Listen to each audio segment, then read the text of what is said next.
श्रीपरमात्मने नमः। अथ सप्तमोऽध्यायः। ज्ञानविज्ञानयोगः।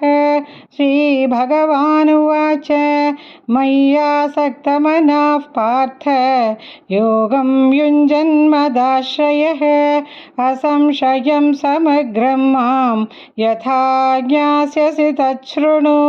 ज्ञानं देहं सविज्ञानम् इदं वक्ष्याम्यशेषतः यज्ञात्वा नेह भूयोऽन्यत् ज्ञातव्यमवशिष्यते।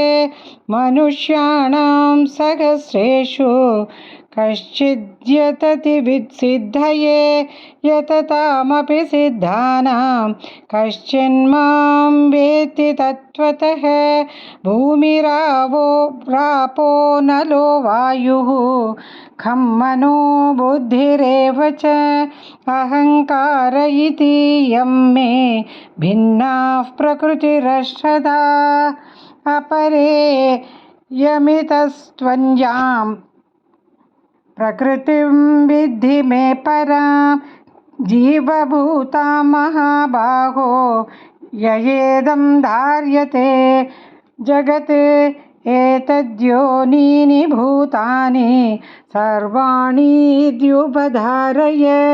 अहं कृष्णस्य जगतः प्रभवः प्रलयस्तथा मत्तः परतरं नान्यते किञ्चिदस्ति धनञ्जय।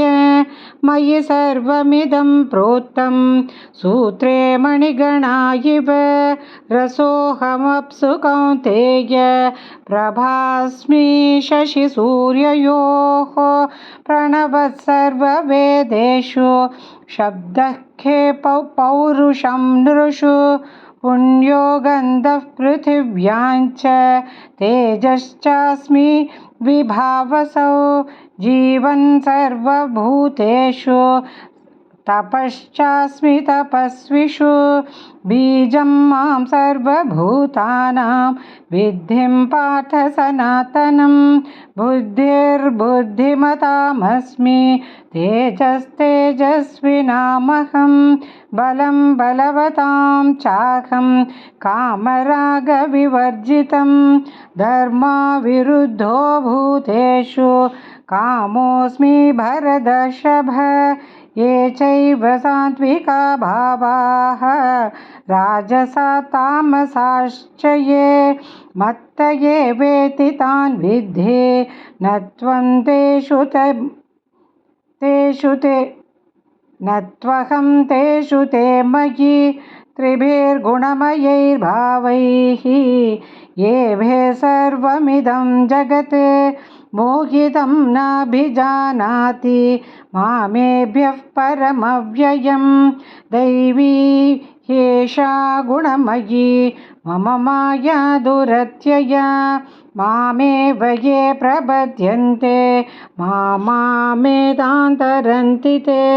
न मां दुष्कृतिनो मूढाः प्रपद्यन्ते दराधमाः माययापहृतज्ञानाः आसुरं भावमाश्रिताः। चतुर्विधा भजन्ते मां जनाः सुकृतिनोऽर्जुन। अर्थो जिज्ञासुरर्थार्थी अज्ञानी च भरतर्षभ। तेषां ज्ञानी नित्ययुक्तः एकभक्तिर्विशिष्यते। प्रियो हि ज्ञानियोऽर्थम् अहं स च मम प्रियः। उदारा सर्व वैते ज्ञानी त्वात्मैव मे मतम् आश्रितः स हि युक्तात्मा मामेवानुत्तमां गतिं।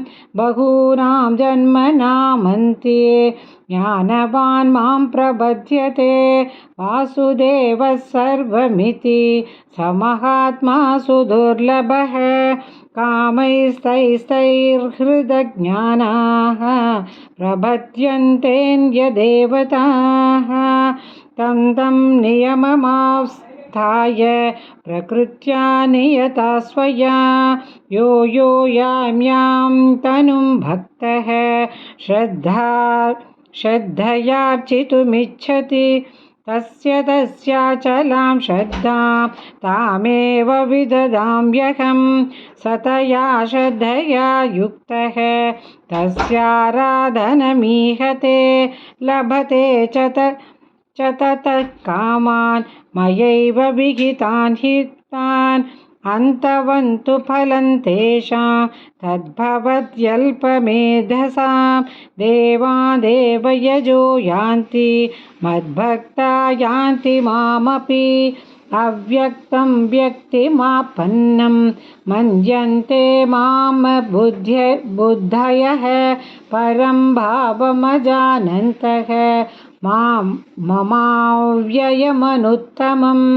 नाहं प्रकाशः सर्वस्य योगमाया समावृतः मूढो यन्नाभिजानाति लोको मामजमव्ययं वेदाहं समतीतानि वर्तमानानि चार्जुन भविष्याणि च भूतानि मां तु वेद न कश्चन इच्छाद्वेषसमुत्थेन द्वन्द्वमोहेन भारत सर्वभूतानि सम्मोहं सर्गे यान्ति परन्तप येषां त्वन्तगतं पापं जनानां पुण्यकर्मणा ते द्वन्द्वमोहनिर्मुक्ताः भजन्ते मां दृढव्रताः जरामरणमोक्षाय मामाश्रित्य यतन्ति ते